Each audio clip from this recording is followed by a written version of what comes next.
Since Speaker Pelosi's visit, and we supported her right to visit Taiwan back on August 2nd and 3rd and 4th, we saw the overreaction, a gross overreaction by the Chinese government. They have shut down most of our channels of communication, 8 specific ones, military and civilian. They won't talk to us on military basis. They have shut down our ability to work with them on climate change, on counter narcotics. I do have contact with the foreign ministry.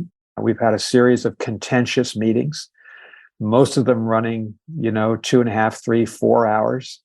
And I must say, we want to get to a place where we can air our differences in a very detailed way and get beyond our talking points and have real conversations about how to lower the temperature here. It is really striking that at a moment of growing competitiveness, when there are increasing opportunities for risks of crisis, of some kind of conflict, we don't seem to have the channels that you would want to have in place to respond to a crisis and prevent it from escalating into a conflict. I have plenty of pieces in Foreign Affairs calling for, guardrails in the competition.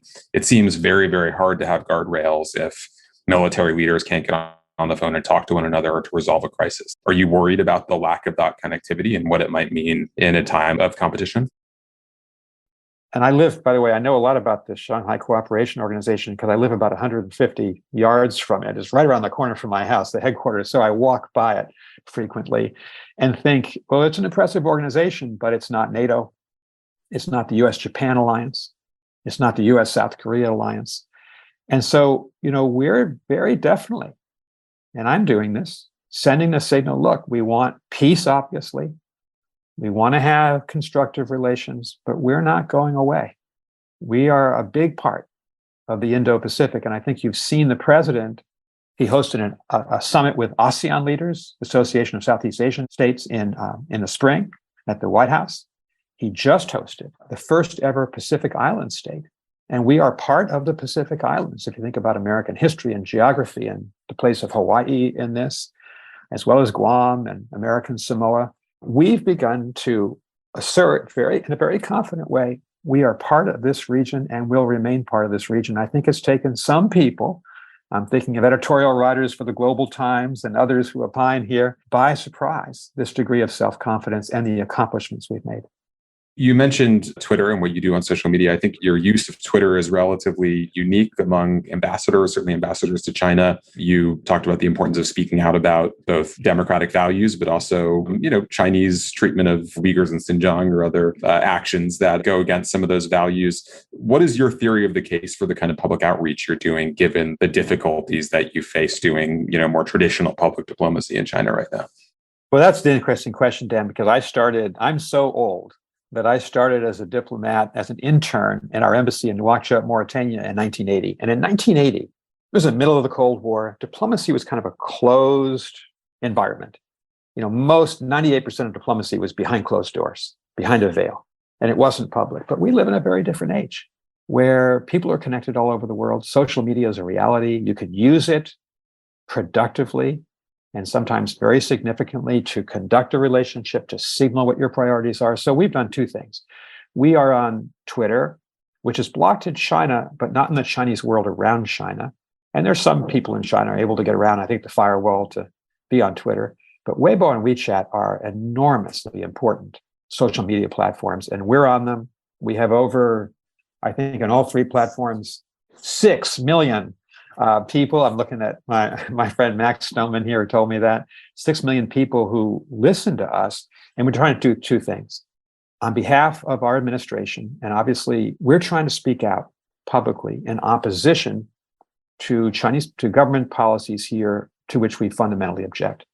The repression, and we think the genocide, of the Uyghur people and other Turkic peoples in Xinjiang, the repression of the people of Tibet, the overturning of openness and democracy and freedom in Hong Kong. We object publicly to the way our countries are being treated, the violation of the ripping off of the intellectual property of American companies, the use of state pressure against them. And we certainly are speaking out against increased Chinese assertiveness in the Spratly and Paracel Islands of the South China Sea and the Senkaku Islands of the East China Sea, against Vietnam, against the Philippines, against India.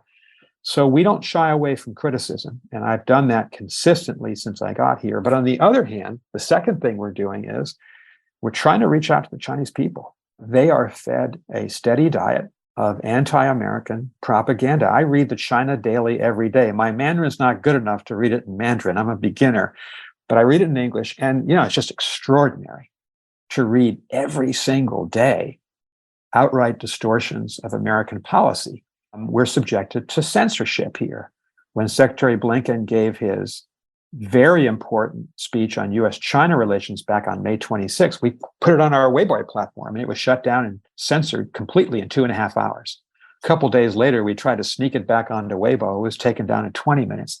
But in those 2.5 hours or 20 minutes, a significant number of people saw his speech.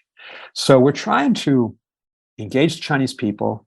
I've been out riding a train trip to Wuhan, train trip to Shanghai. You can see the Chinese landscape. You can engage with Chinese people. And we're trying to show respect, civility, interest in the Chinese people, in their culture, in their history.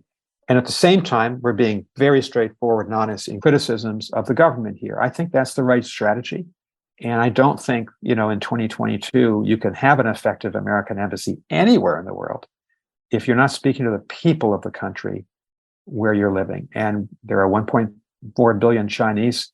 And my colleagues and I, we have an incredibly talented and hardworking staff here of Americans, many of whom have decades of experience in U.S.-China relations. We're trying to get out to tell America's story. I think that's a big part of diplomacy, very different from the old Cold War with the Soviet Union, very different from, the past 4 or 5 decades. And I must admit, I think the Biden administration has taken this responsibility. Look at Secretary Blinken, look at the president's presence and what he's saying on social media. This is absolutely part of diplomacy now, and I don't think there's any going back on that.